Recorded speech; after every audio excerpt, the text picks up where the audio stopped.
Hello, it's me, Luigi Marinus Gaming, and today I'm gonna review Despicable Me 4.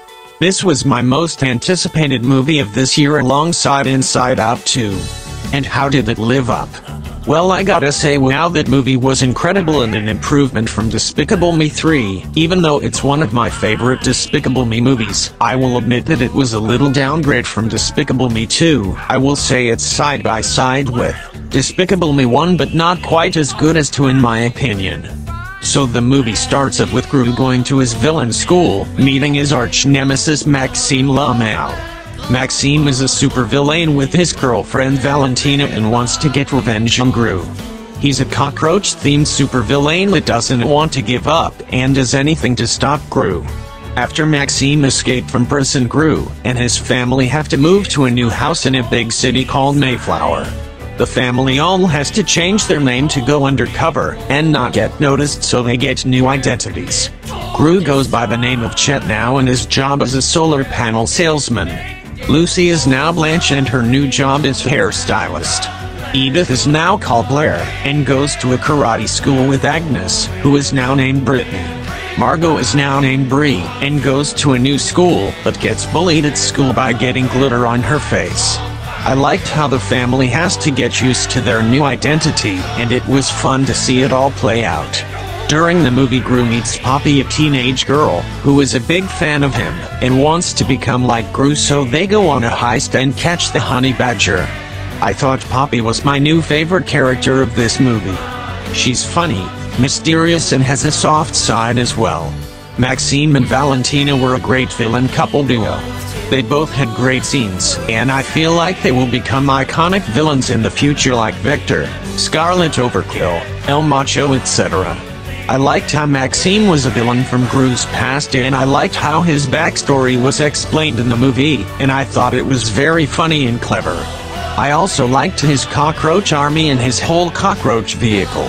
And the Minions also have a subplot in the movie during the second act. Silas Ramsbottom went out of retirement to stop Maxime Lamau, and I'm glad he did, honestly. I didn't like when he retired in Despicable Me 3. The AVL agents teach the Minions how to become elite agents. The Minions now work at the AVL and become Mega Minions. I don't really think Mega Minions is a good name for me though. I would call them the Super Minions or Pop Minions, because they have that kind of vibe to it. But the Mega Minions basically become superheroes and honestly are pretty bad at being one. But at least they tried, and they kinda succeed later on in the movie. I'm also very glad the Minions had more screen time in Despicable Me 4, since they were barely in Despicable Me 3, unfortunately. I really liked all the subplots this movie had, but I do have a few flaws with it, and that is that they don't really have a payoff, since they don't get mentioned at the end of the movie, like Lucy being a hairdresser or Agnes and Edith doing karate. But those are just a few complaints I had with it. Other than that, it had a well-written story that wasn't spoiled through the trailers all that much, even though a lot of the scenes were shown in trailers or TV spots, but you couldn't really put together when those events do actually happen. I liked the heist scene of Gru and Poppy stealing the honey badger from the villain school principal.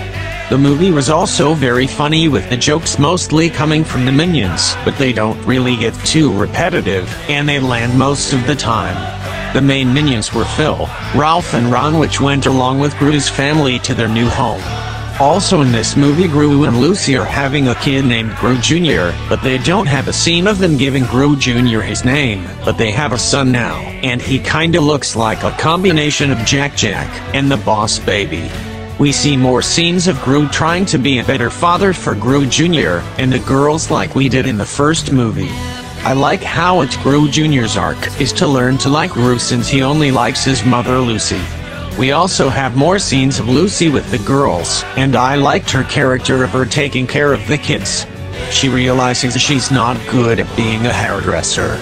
She doesn't really have much of a character arc, but she's still very likable and has some nice scenes in the movie.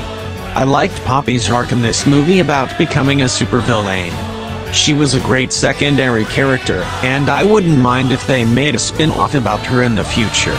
Gru also had a great character arc about being a better father for the girls and Gru Jr., but also about being a good mentor to Poppy. Pharrell Williams had a great song in this movie called Double Life, and it's so catchy.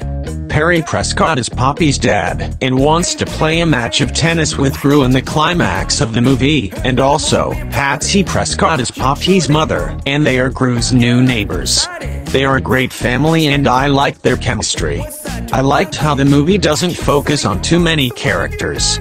I also thought the climax was pretty well done and kinda reminded me of The Incredibles because of what the villain did. I thought the villain theme being a cockroach was kinda odd, but I liked his motivation of being a villain. He also has a whole army of cockroaches and wants to rule the world. Of course, it's not the best story out there, but I still liked how the story of Despicable Me 4 was written. While it may be a bit flawed, I had a lot of fun with it.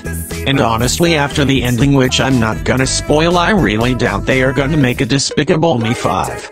At the end of the movie they do make references and have cameos of previous movies. If this is the last Despicable Me movie, I think it would be a nice conclusion to the Despicable Me movies. Honestly, I wouldn't mind if they make a Despicable Me 5, and have the kids grow up, but if this is the final movie, I think it's a nice finale to the Despicable Me franchise. I am fine with it not becoming the next Ice Age, since they kinda ruined it at Buck Wild in my opinion. I still like the other 5 movies, don't worry, but Buck Wild was the only bad Ice Age movie to me. I will say I am interested in the Mega Minions cinematic universe, even if it may be just a joke, but we have to wait until the years they come out and see if it is real. But then again, I probably wouldn't waste my time waiting for what could just be nothing more than a joke that they made. But yeah, I do want to see more Mega Minions. But if it's the end, then I wouldn't mind it either. And maybe the Super Mario Bros. Movie can become Illumination's next big movie franchise.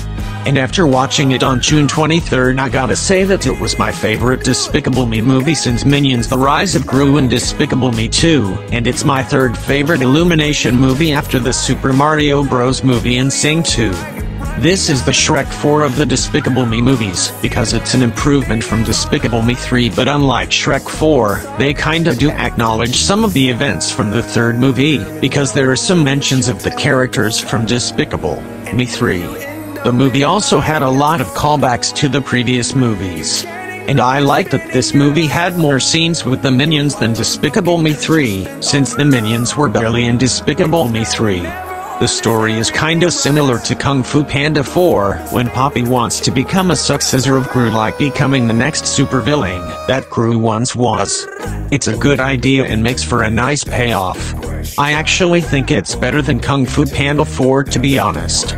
While the story can be complicated, I think it's not quite as fast-paced as Kung Fu Panda 4, because you're not like, wait, we're at the end already? Which was kinda how I felt with Kung Fu Panda 4, a little bit, even though I thought it was great, and sure, the movie does get better on rewatch, but I still don't think it's perfect like the original trilogy. And I thought Despicable Me 4 was also the most action-packed Despicable Me movie, and it was well-paced since not a lot of time was wasted, or some of the characters needed more screen time. And the runtime is like 96 minutes long with credits, but it's not as fast-paced as the Super Mario Bros. Movie, which was also within the 90 minutes mark with credits, and my only real flaw with the movie was that it felt a bit too short. As perfect as the Super Mario Bros. Movie was to me, and as much as it's my 2nd favorite movie after Puss in Boots: The Last Wish, I thought it still had a few flaws. I'm not saying Despicable Me 4 doesn't have flaws or if it's perfect. I'm just saying that the movie had time for character development and the runtime didn't feel too short. I thought the scenes with Gru and the girls were cute, wholesome and heartwarming, because I like how he learns more about what it's like to be a dad while also trying to stop Maxime Lamel as well. I also thought Despicable Me 4 had the same heart as the first 2 Despicable Me movies, and it felt a lot like Despicable Me 2 in a way, with the spy, supervillain and superhero stuff, and I dig those things. This is the most superhero that a Despicable Me movie has ever felt. And it's honestly my favorite superhero and supervillain movie. And I'm sure that this movie is flawed by having some cliches, but honestly I still love this movie. It's an improvement from Migration, which was good but very flawed, and a little bit of a downgrade from Sing 2, Minions: The Rise of Gru in the Super Mario Bros. Movie, but it was still fun, cute and heartwarming. This movie, however, was another peak for Illumination with its well-written storytelling and creative animation. This movie is so much fun for the whole family. And I am aware that critics aren't really gonna like this movie all that much, but this is one of those movies to just have fun with. It doesn't try to be anything deep or thought-provoking, but it's very fun. I can respect people having different opinions on this movie and other Illumination movies, because after all, it's just a movie. There may be people skeptical for this movie, but I'd say give it a chance, and if you don't like it, that's fine by me. As for my ratings, my personal rating would be a 10 out of 10, but my critical rating would be an 8.5 out of 10. I think Illumination is really improving over the years with their movies. While they aren't Pixar or DreamWorks, I still think their movies can be very fun, great, and easy to turn your brain off to. This is my second favorite movie of 2024 after Inside Out 2. I hope you enjoyed my review for Despicable Me 4.